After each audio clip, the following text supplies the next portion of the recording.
ciudad de Caballero, acá en el departamento de Paraguay. Ustedes ubican el camino nuevo que va a Villa Rica, está Paraguay, está Tobar, está Tucay y luego ya está el pueblo de Caballero. Y al ingresar a Caballero hay un camino apartado ahora que une con Valenzuela. Y al salir de Caballero está la Torre. La Torre uno cruza al entrar, ya sobre la ruta que va a Villa Rica, pero el sitio en sí que fue el lugar donde fue hecha la investigación por Erazo, y en este caso, gracias a Erazo, a una destacadísima arqueóloga europea, Luciana Palestrini, y con el grupo de investigadores que colaboraron con ambos, allí, una profesora que también estuvo trabajando hasta no hace mucho en la carrera de Geología de la Facultad de Ciencias Naturales, Ana María Castillo, fue parte también de ese equipo. ¿Y qué es lo que, después de haber trabajado 10 años en la década del 80, Erazo recorriendo encuentra a través de los contactos un sitio donde los vecinos incluso se acercaron a él y le proporcionaron datos? ¿Cuáles los datos? En este caso interesante, la presencia en una zona cerca próxima a este arroyo llamado Picucú de las urnas funerarias. Esa es una característica muy importante al hacer un poco de estudio histórico, o en este caso prehistórico. Esto que ven ustedes acá, estas son las dos Yapepó. En eso tuvieron y hasta ahora tienen la costumbre de enterrarse, porque lastimosamente nosotros hablamos de los guaraníes siempre en tiempo pretérito, vivieron, recorrieron, se alimentaron, resulta que todavía está ahora tanto, inclusive por la carne mendigando, pero están todos, ¿verdad? Los libros no mataron a soldados porque ellos siguen viviendo y goleando, ¿verdad? Bueno, esto que ven acá es lo que se descubrió en el lugar. Esta es una imagen, una foto tomada en el sitio de Caballero. Y lo interesante es que, hecho el estudio con base en la técnica de carbono 14, se descubrió que los seres humanos que vivieron allí, los más recientemente enterrados, tenían, estoy hablando de 1980, casi a fines de la década del 80 termina, prácticamente 10 años de trabajo, y decían 990 años antes del presente, para, por decir de alguna manera, los últimos enterrados en el lugar, en esto ya lo. Pero cavando más a profundidad, se encontraron urnas que tienen 3.620 años de antigüedad. Y eso sí ya es un dato muy interesante. Datos que están certificados, muchos de estos datos ustedes los pueden obtener en el Museo Guido Boyani, que está en San Lorenzo, mismo acá en el Museo Andrés Barbero, donde también quedaron datos vinculados a esta investigación. Y importante en este caso tomar siempre como referencia, y incluso siempre suelo decir que vivimos mucho la historia de nuestra realidad, está muy colonizada todavía, porque nosotros vemos la historia a partir de 1587, ya los conquistadores llega la gente, como que acá no había nada, y obviamente este dato nos refiere a muchísimo tiempo. Si hacemos un cálculo más elemental, realmente tendría que ser muy riguroso, dándole los 500 años del descubrimiento de América, entre comillas, ¿verdad? Son 500 años más antes que ya había gente enterrando en Caballero a uno de los últimos enterrados en las urnas de allí. Y si somos más extremos con el ejemplo, podríamos tomar los 2000 años de Cristo y regresarle a los 3.620 años, y son 1.620 años de Cristo, ¿verdad?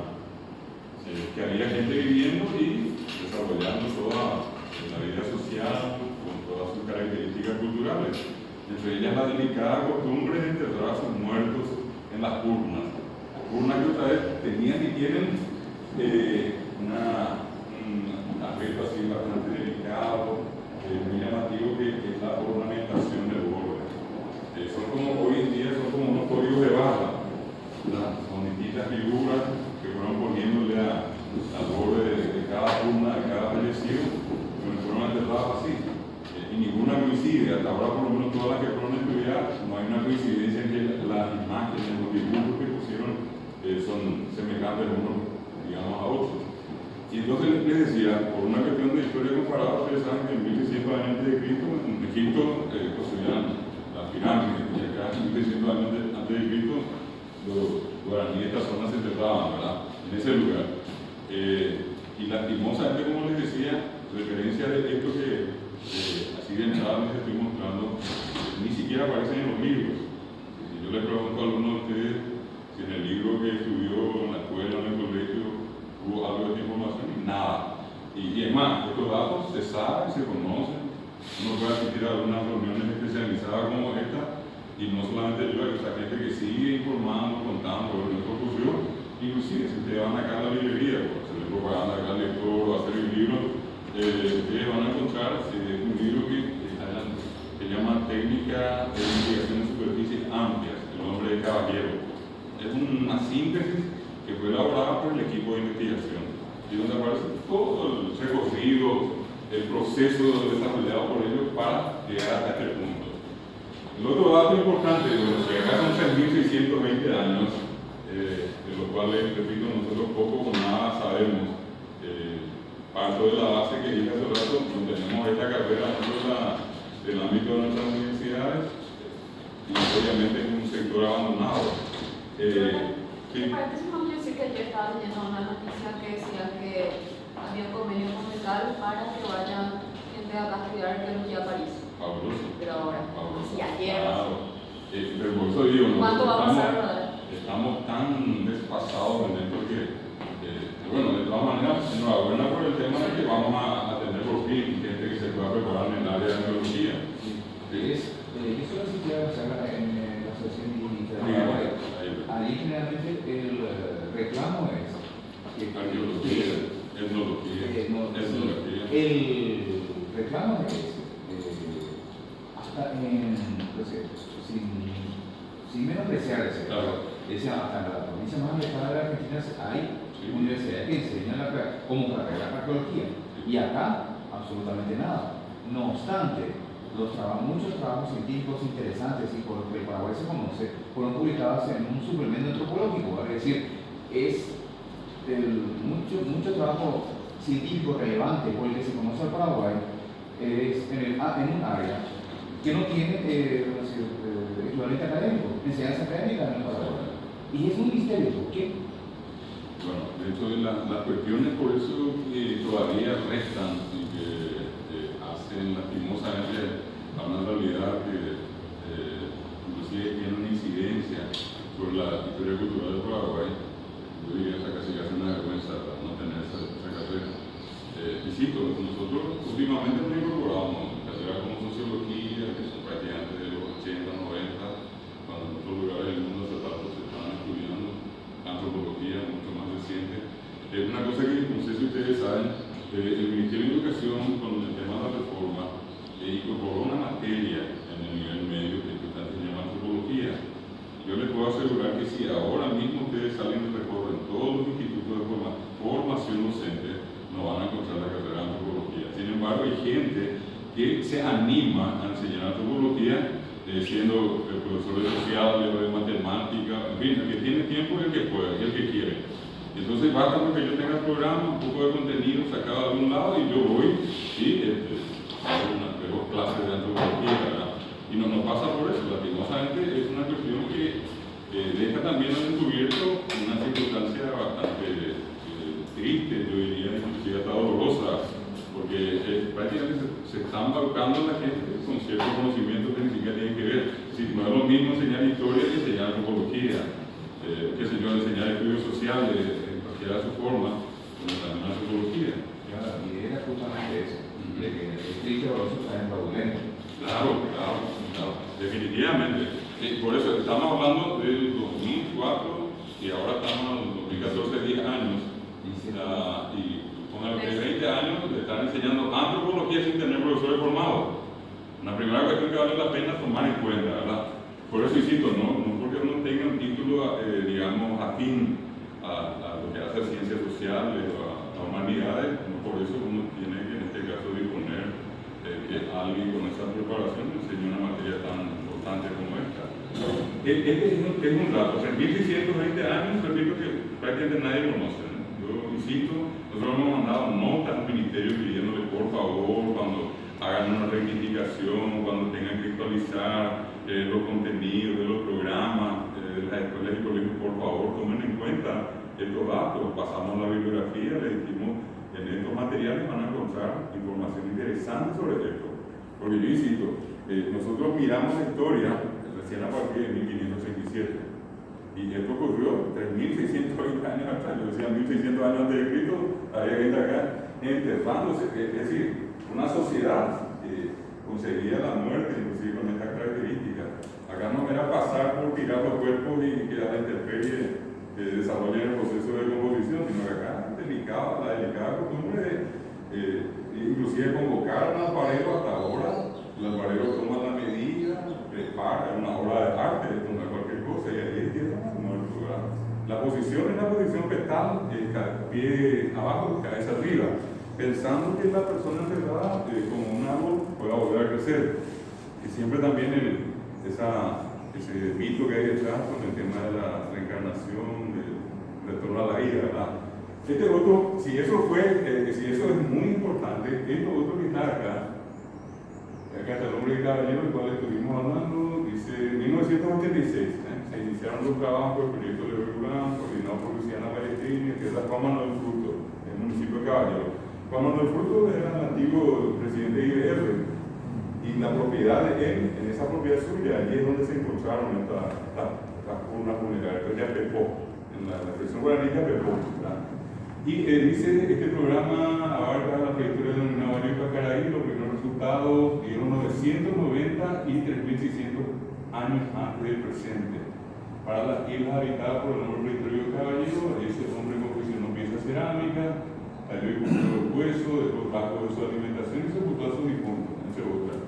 Y este otro, esto inclusive que muestra al mundo, ¿verdad? Yo creo que una de las razones más importantes que muchos tienen extranjeros, tienen como motivo para visitar y después conocer el Museo de la Tierra Guaraní. Y yo he tenido la oportunidad de estar en Hernandarias y lastimosamente tener que decirle a la gente de allí que acá tenemos nosotros, ¿verdad?, los más antiguos habitantes del Paraguay, según las investigaciones que se hicieron, resulta que nadie sabía nada de lo que yo estaba hablando. Es más, yo preguntaba allí a algunos de los estudiantes si conocían el Museo de la Tierra Guaraní, ni siquiera eso, y estaba allí, bajo sus narices, como se dice. Y fíjense este dato, acá si ustedes se fijan, las mismas urnas y los bordes de los cuales yo les estoy hablando. Esto es siempre lo llamativo. Ahora, trazan ustedes una línea entre Alto Paraná, Hernandarias, costa del río Paraná, y hasta más o menos el centro de la región oriental Caballero, en línea recta, imaginándonos miles de años atrás, un Caguazú, que era eso, impresionante, son 200 kilómetros.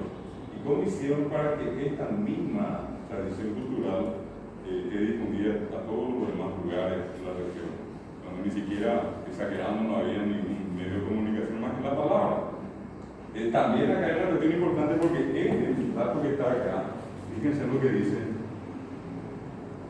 Los estudios arqueológicos realizados en la zona de Alto Paraná revelaron la existencia de vestigios de comunidades humanas de entre 8.000 y 10.000. Si el otro fue 3.600, acá este trabajo hecho de forma binacional, hecho por la ITQ. La prospección se hizo cuando cuando comenzó la construcción de la hidroeléctrica. Iban cavando, ¿verdad?, y allí se iban encontrando las urnas. Y fue una abajo del otro, hasta muy abajo. Estamos hablando de casi, no sé, calculando, creo que 200 metros más o menos, se llegó a acabar 150. Y ya una cantidad considerable. Se encontraron varias de estas, y dice de 8.000 a 10.000 años de antigüedad. Los estudios históricos socioculturales con mayor énfasis en la margen paraguaya revelan datos etnohistóricos de los poblados de la región y finalmente las migraciones que tuvieron y dejaron profundas huellas en esta región del continente. Los objetos recolectados pueden apreciarse, por ejemplo, en el Museo de Historia Natural y Distrito Nacional José de Hernandarias. Porque se estaba diciendo todo este tipo de información. En este caso, gracias a Eduardo de Ciencia del Sur, estamos compartiendo con ustedes. Pero si ustedes buscan, van a encontrar con este nombre un artículo que escribió alguna vez. Tampoco da para escribir mucho, por el hecho que poner más información inclusive hace que la gente ya ni siquiera lea. Cuanto más breve y más rápido es cuando la gente tiene la oportunidad de leer algo, ¿verdad? Entonces, poner por lo menos estos datos. Y hay algo último, el tercer trabajo así interesante.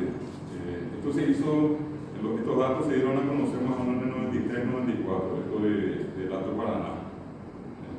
Muchos le llaman el nombre de cubo del Alto Paraná, tiene dos, tres denominaciones así que para referirse a esto que está acá. Cuando un grupo de investigadores españoles de la zona del norte de España, del País Vasco, Altamira, el grupo que llegó acá, hizo un estudio en base a las inscripciones silvestres y otros datos en la zona de la Mambay, en el Amambay, donde viven los famosos panistas veteranos. Esto es del año 2009, es lo más reciente. Y acá, ¿qué es lo que se encontró como resultado de esta investigación? Los investigadores dijeron que el más reciente de los habitantes inclusive enterrados en la zona tiene 5.400 años y el más antiguo hasta 12.000 años. 2009, esta es, digamos, la más reciente. Hay varios otros, pero yo particularmente tomé esto como referencias así más importantes. Y esto inclusive fue publicado por muchos medios. Acá está lo que les decía. Investigó en el Paraguay, en el Museo de Altamira. Después de una cuadrita veterana, encontró en el Cerro Yazucarendá, al sur de Capitanbado, en el departamento de Bombay, los indicios más antiguos de la presencia del hombre en la zona, con 5.200 años. Cabe destacar que el Museo de Altamira está ubicado en Cantabria, ¿no? Que su director lastimosamente falleció, creo que hace un año, José Antonio Las Heras.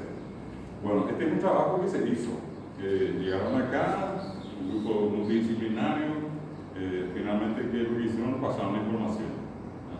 Igual que con el caso de Palestrini, que hizo todo el trabajo, fue financiado por el grupo francés, y finalmente nos pasaron así, envuelto en papel, el regalo, ¿verdad?, la información que hoy podemos compartir con ustedes.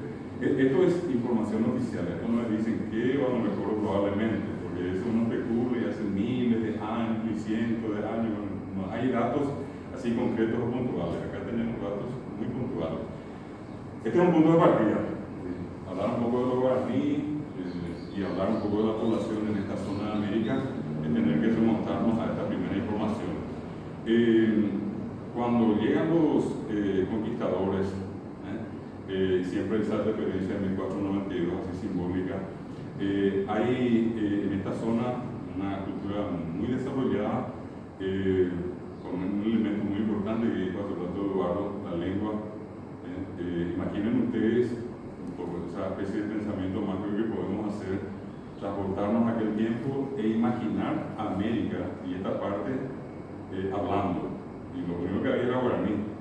Lo único que había era guaraní. Todos se decían guaraní, todos tenían nombre guaraní. Es una sociedad interesante. No quiero llegar al extremo de decir perfecta, pero si quieren, casi cerquita, desarrollando toda su vida en ese idioma. Después llegan los conquistadores y se produce un fenómeno muy raro acá en esta zona, cuando que en el resto se presume, ¿verdad? Tampoco hay nada definido, concluido, que diga, bueno, los que estaban en la zona del Pacífico, en la costa del Pacífico, viviendo en zonas con cordillera, rocosa, etcétera, tenían una vida sedentaria. Y la especulación es que fue más rápido el proceso de aniquilación porque todos estaban quietos y estaban en el mismo lugar. Con los guaraníes se dio un fenómeno muy complicado porque nunca tuvieron una vida sedentaria, quieta.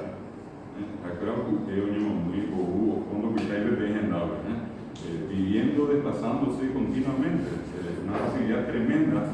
De allí también algo que tenemos que saber entender es que va a ser, si quieren ustedes, 180 grados la diferencia en la concepción de la vida que tuvieron y tienen ellos con respecto a la nuestra, llamada la sociedad envolvente, la civilización, el mundo blanco, pónganle el nombre que quieran.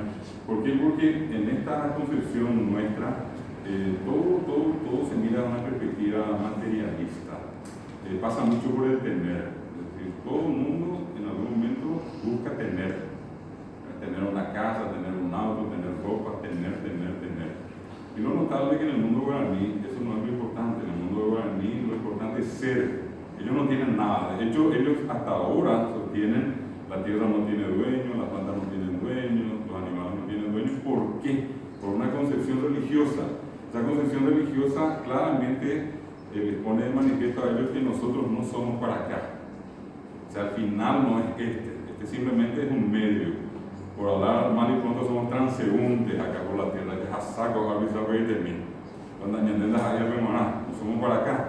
Entonces ellos mentalmente vienen preparados para el final que es, porque más de uno que escuchó alguna vez con el nombre de Iwimana, o Iwimana, o Iwimana. Maná quiere decir de forma irregular.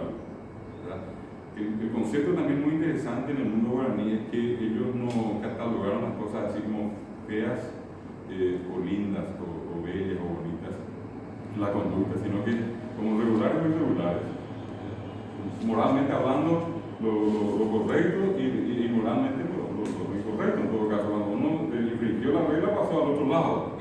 Y en ese sentido, la concepción, vuelvo a repetir, ellos mucho más, una vida mucho más espiritualista, si se puede decir, en el sentido de vivir acá buscando lo que ellos llaman el teco catú, teco vida catú plena. Y otra cosa que es muy importante, ellos llegaron a distinguir, y hasta ahora tienen esa concepción, ellos llegaron es por el hecho de que de comienzo tenían esa palabra.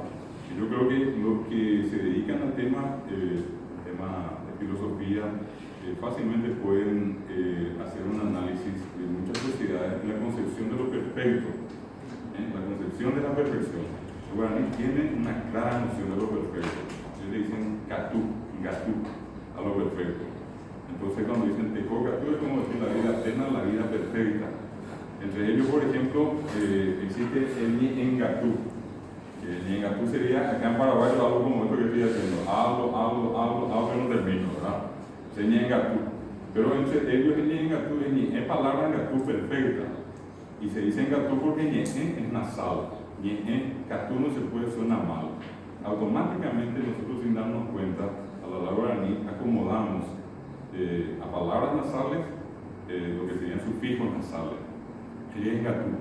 En el teco es oral y yo digo teco gatú, no puedo decir teco gatú. Y en el otro es gatú. Palabras perfectas. Resulta que ellos, tan paraguayos de ahora, tratar a alguien. Va el indio en el ¿Qué indio hizo? ¿Por qué no hablas? Los indios nomás no hablan. Los indios nomás no hablan. Y bueno, ya te hablas, pues son indios. Resulta que mirando desde acá, esa forma despectiva de analizar así tan, yo diría hasta irresponsablemente, esa conducta que tienen ellos, y tratar de andar a la gente de indio por eso, como en un sentido degradante, despectivo, ¿verdad? En realidad, el indígena no habla, sencillamente por una cuestión muy importante. Cuando nada tiene que decir, no habla. ¿Por qué? Porque las palabras son palabras perfectas. Y ellos dicen que cuando hablamos, no somos nosotros los que hablamos. Habla Dios. Dice ñande yururupi, con señas de luz, ñande yururupi, a través de nuestra boca, con se sale ñanderú, nuestro Padre, y pedacitos, porciones de Dios son las que salen. Si ustedes leyeron, y si no, les invito a que lean el Burapita, el León Cadoga, y allí van a encontrar de entrada una definición muy interesante que él hace. Cuando se refiere a la persona, define a la persona como almas, palabras del alma. Somos, no sé cómo decir, pienso, luego existo, ¿verdad? Más o menos esas mismas relaciones, pienso y existo, y acá es palabra y alma y palabra, son la misma cosa. Y ese es un concepto muy elevado. Esa también es una concepción que ellos tienen, que cuando nosotros morimos, mira el alma. Por eso hasta ahora muy paraguayamente la gente dice, cuando alguien muere, fallece, dice, oye, que o mano, oye, que ya no es usted, dice la gente. Y que significa desprenderse. Y es lo que se desprende, el alma del cuerpo. Si llegaron a conocimientos de esa clase, estamos hablando de una sociedad muy interesante. No no digo que es la mejor, mucho menos, pero una sociedad que inclusive, miren esta paradoja que les quería plantear, yo estudié en el colegio latino, estudié el Imperio Romano y estudié como lo más grande que parió la humanidad latino. Yo me pregunto, en pleno 2000, ¿dónde está el latino? ¿Y dónde está el Imperio Romano? Acá está una abogada, ella estudió Derecho Romano y allí estudió algo de latín. Pero, por lo demás, ¿dónde está? Yo solo decía esta lengua que el embú, como la gente le dice, esta sociedad que el embú es la que pasó 2000. Pero aquel enorme imperio que cubrió toda Europa, Asia y África, ni rasgos existe.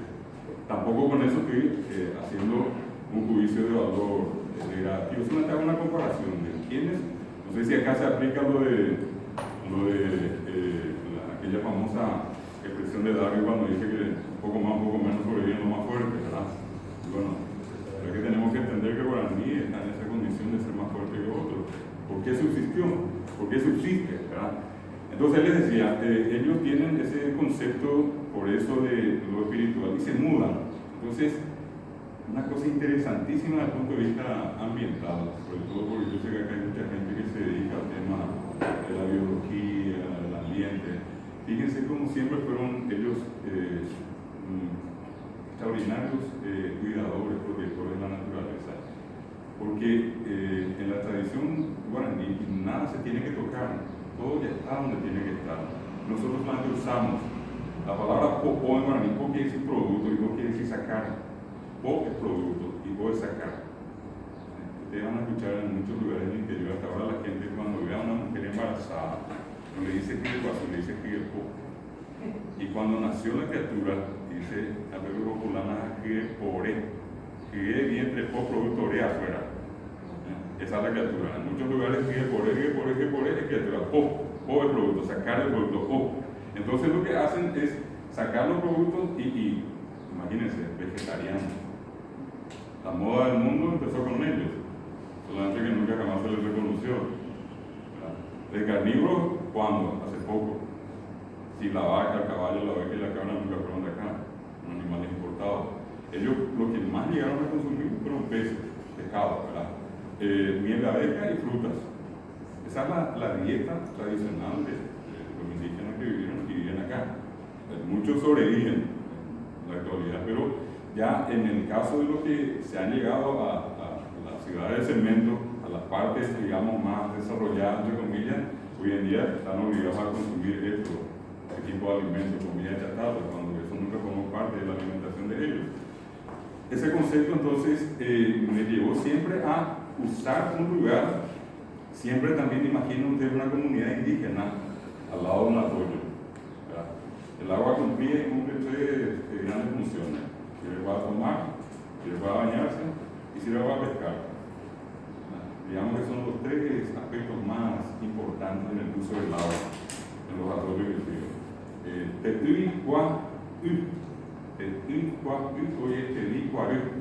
La gente más pensada piensa que es otra cosa, ¿verdad? Que no tiene nada que ver con Tetui. Tetui es gente, grupo, individuo, persona. Cuá en guaraní es el lugar donde viven las personas y los animales. Cuá no es solamente agujero, de hoyo, pozo. Por eso no dice cambacuá.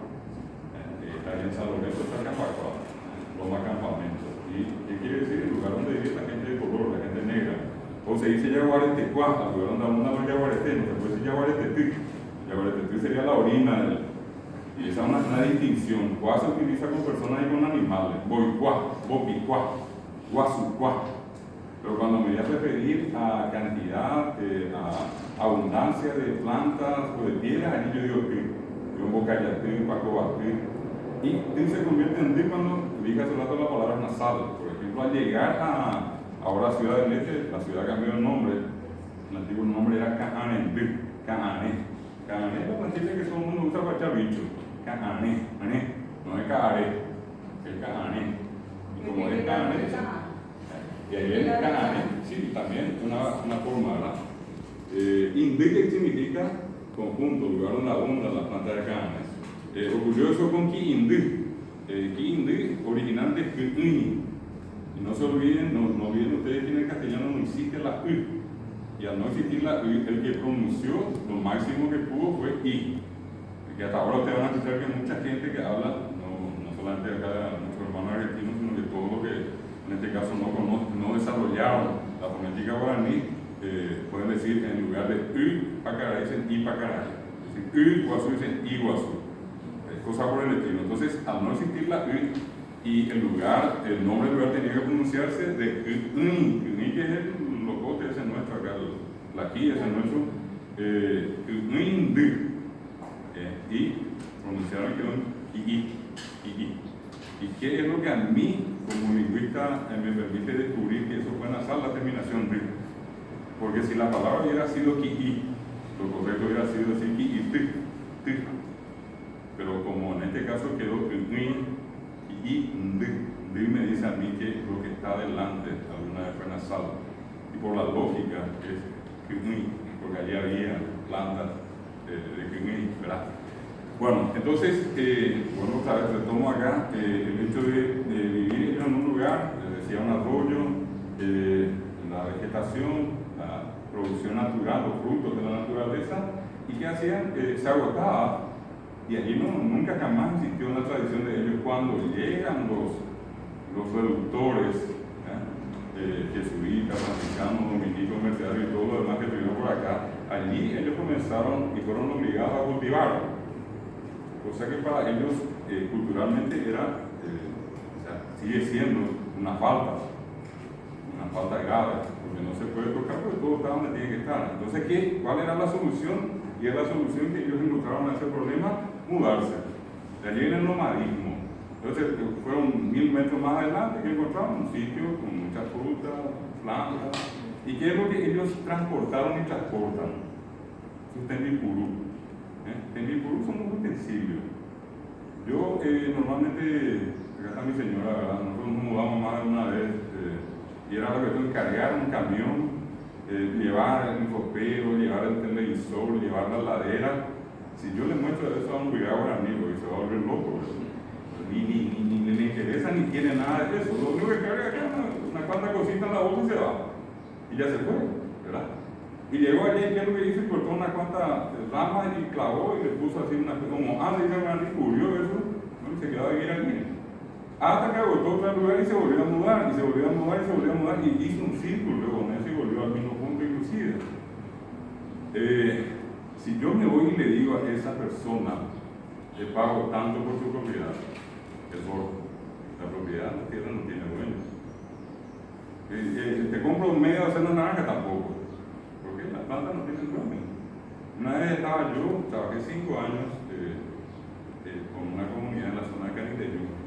Recuerdo que a la siesta estaba con el muruishá. Los guaraní no dicen cacique, ellos dicen muruishá, los tecojaruishá. Los chaqueños en realidad usan más la palabra cacique, que no es una palabra, creo que de origen mexicano, allí en la zona de Centroamérica. El náhuatl, creo que de allí viene la expresión original. Bueno, ¿y qué es lo que en este caso? Yo he parado acá al lado, acá el Tapún, el ranchito donde vivía este Luisa con su señora y 2 hijos.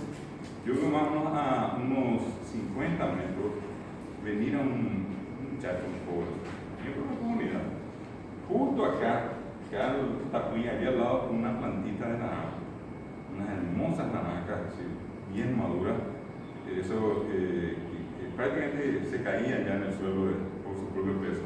Lo que viene caminando, yo hablaba con él, viene, llega acá y sin decir ni buen día, ni buenas tardes, permiso, ni nada, toma como 3 frutas acá, se manda a mudar. Cuando llega a unos 25 metros, yo paro la conversación, me va a golpear, le digo yo. Y me mira bien, me va a inmenso. Le dice, o grabamos de naranja, le digo, ni permiso no lloré y le digo, está llevando tu naranja, no te pido permiso.